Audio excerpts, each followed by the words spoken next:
So we're on Tamiami Trail now. We're going through Miccosukee Indian Reservation. A lot of history in this area, but it comes from an even further history. So the Miccosukee Indians, they're actually the Seminole Indians. And back before Florida was even owned by the Spanish, the Seminole Indians were here. And then Florida was bought by the United States in like the early 1800s. And the United States, most of the Seminole Indians, they were up in the Panhandle. So as the United States started to push into the Panhandle and try to push them out of there, that was kind of one of the three wars of the Seminole Indian Wars with the United States. So the first one was back then in the early 1800s. And they fought for a while and it was nasty. And then the United States said, oh, let's do a treaty. We got this beautiful reservation in the middle of the state. You guys go there. You guys go there and we'll leave you alone. So they all moved to the middle of the state, and 10 years later, the United States goes, nope, you know what? That's not going to work. We're going to go against our word, and we're going to take over, and we want to take it all. We want it all. So the Seminole Indians didn't like that, and there was the Second War, and they made it pretty brutal on them, and they started fighting them. And it's kind of where like guerrilla warfare came to existence, because the Seminole Indians, they were like they were bushwhackers. They were the first ones to be bushwhackers. They would sneak and hide, surprise attacks, and that's kind of how they kept the playing field even. Well, that kind of died out, the Second War, and there was kind of a little bit of peace, and then the Third War happened. Well, what happened was the Indians kept getting pushed deeper, and eventually they ended up into the Everglades area, where I'm at right now. And long battle going on with that, with the Indians in the Everglades, and eventually they reached a treaty, and they were moving Indians into the United States to different locations so they could take the whole state of Florida. But there was like, I don't know, 200 or 300 or 500 Indians that stayed in the Everglades, deep in the Everglades, but that the United States didn't even care. I think they actually even tried to eradicate them while they stayed, but it was so brutal and so deep in the Everglades, the armies couldn't function. They would die from disease, or they just couldn't survive in those conditions. But the Indians were thriving, so they were kind of badasses when it came to that. But eventually the United States backed out and said, leave them alone, let them have it. So they kind of stayed in that area, and then they actually started building Tamiami Trail like we're building on now. And those Indians that stayed there, they kind of kept to themselves, but they did utilize Tamiami Trail to show off their culture, sell some of the stuff they made, and make a little bit of a living off of some of the tourism. And I don't remember the exact year. Maybe it was 1950 something. I want to say 57. The United States acknowledged the Seminole Indians as an entity and a tribe. But the Indians that were still on Tamiami Trail, where we are now, they really didn't like the full, I guess maybe the sellout, the politics behind it. So they kind of just made their own, not their own, they kept to what they were, and they were very traditional.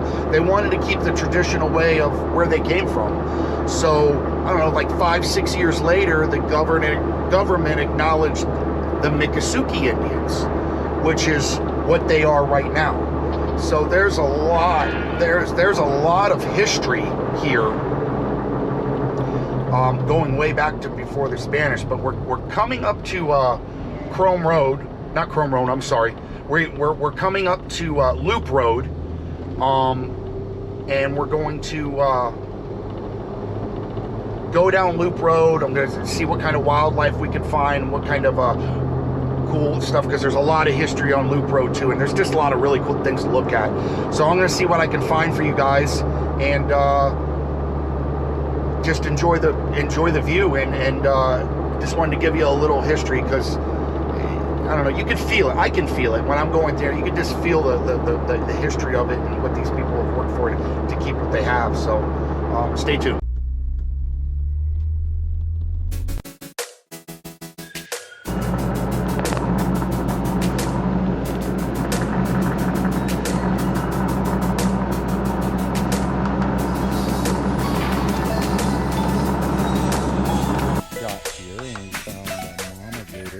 Right in front of me, and I'm gonna put this stick out here a little further so we can get a little closer over her. But if you look to the right of her in the shade, right where the water makes the shoreline, there's two babies under there just kind of hidden out, and as soon as we walked up, Mama came closer to them. So let's see if I can get you a little bit better shot of them.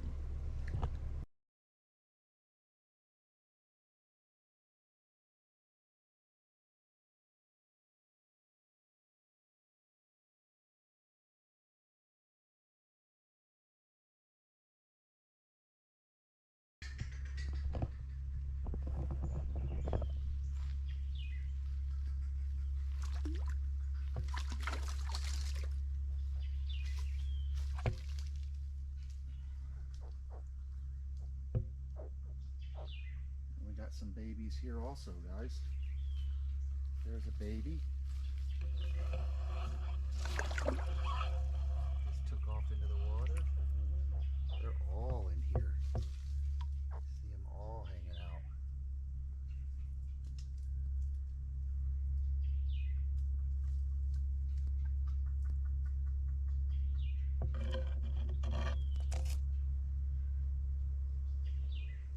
And there's Mama watching intensely. It's all right, Mama. We just want to see. We're not here to hurt you.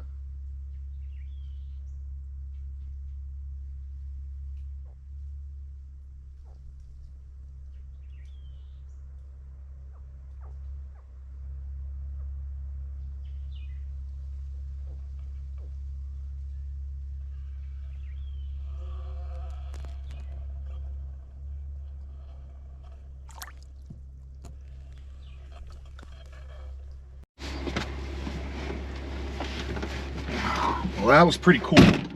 There's a mama there with her new babies. And the last month or so, riding through here, we've come across a couple situations where we've, you know, it's been mating season. And I don't know if you guys have ever heard or experienced the roar, if you will, that the males put out during mating season to try to attract females. But if you can't actually see where the gator's at, it sounds like a dinosaur's getting ready to come out of the water or from the woods. It literally will shake, like put a quiver in your chest. But I think what we're seeing now is some of the results of the previous mating season. So we've got to be careful. We can't get too close to them, and we got to keep our distance and respect the mamas, because we do not want to make them angry.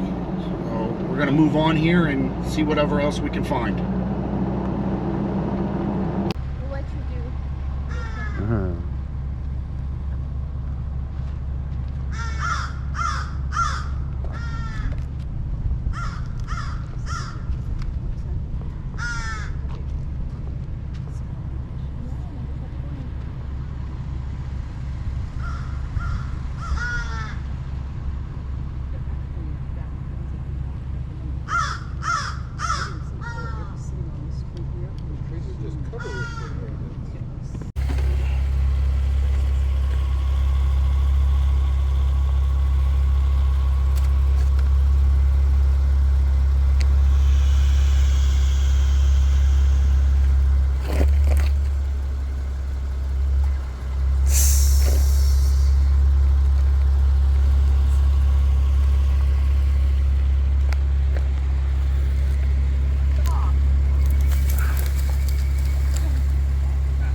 say hi to him.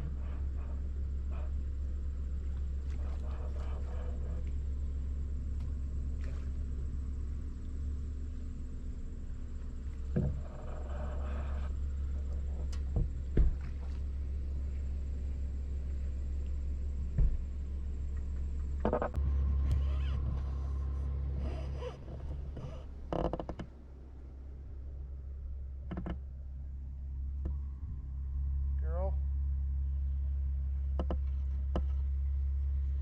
You just chilling in the sun? Huh? Ooh. I think she like that. There we go.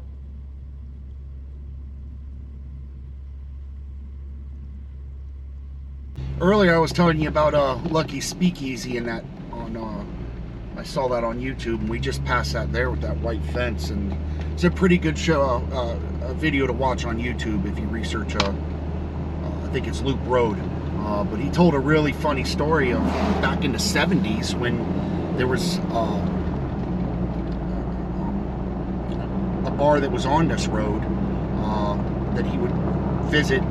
He came to visit it one night and it was packed, and he pulled up, and big guy there, bouncer at the door, and asked him if he had a gun or a knife on him, and Lucky responded to him, "No sir, I don't, it's in the car." And the guy said, "Well, you better go back to your car and get it before you come in here," kind of giving you an idea of what it was. And Lucky says he ran back to his car, but jumped in the car and drove away because he wanted nothing to do with that. But it's a pretty funny story and a pretty good watch on it, so check it out. I'm gonna keep moving on here and see whatever else we can find. Cool area up here. It's called Sweetwater Strand. You can see the sign here to the right.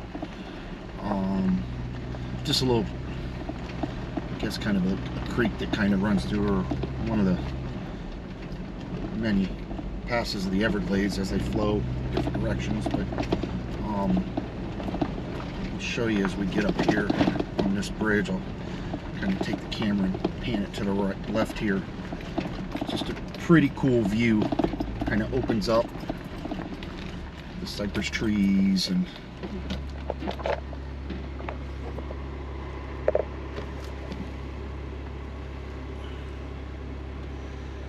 it's pretty cool.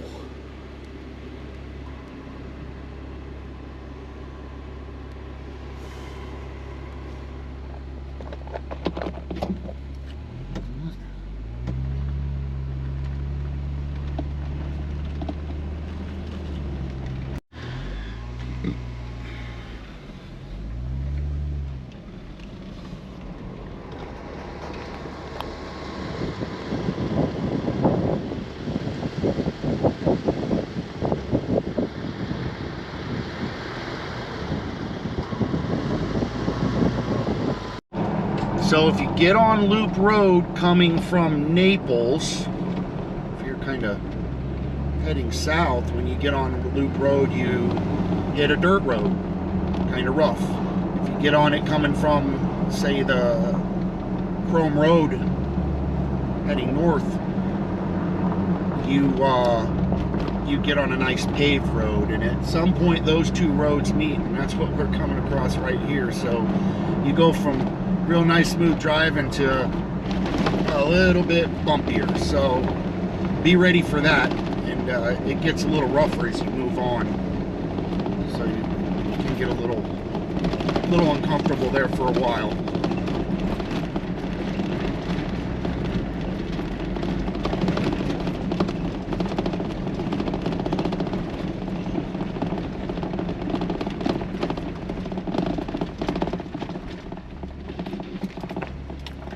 We're coming out the end of Loop Road here. This is we're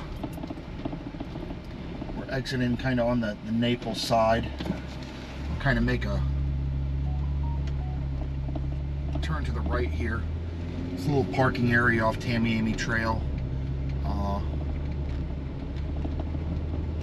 Mainly, a lot of people run swamp buggies out of here. It's kind of swamp buggy land, side by sides, but I like the swamp buggies. They're pretty neat. You see some pretty awesome jacked up swamp buggies that look like a whole lot of fun. Never done it before, but seen it on TV, and it looks like a whole lot of fun. But that's what these guys here on the left here pull up and go play for the weekend. All right, well, that was it. We just finished Loop Road, just turned off. We're back on Tamiami Trail, heading to the north, heading back to Hernando Beach. I hope you guys enjoyed it. I know I did. I just any chance to be in the Everglades like that and see the wildlife and just to be out there in it, it's just good for the soul. Saw a lot of wildlife, a lot of gators they gave us or so. Saw some baby gators and fish and birds and stuff. And pretty cool walking that trail, seeing all that. But hope you guys enjoyed it. If you're in the area, heading down Tamiami Trail, I definitely recommend taking an afternoon and taking that loop road off Tamiami Trail to see what it has to offer. You'll enjoy it. Bring some lunch, some drinks, a camera, and make a day of it. But I'm going to hit the highway here again here soon. I'm going to be back on the interstate, and I know you guys aren't going to want to watch that because I don't want to be on it. But it's what I got to do to get home. So thanks for watching, guys.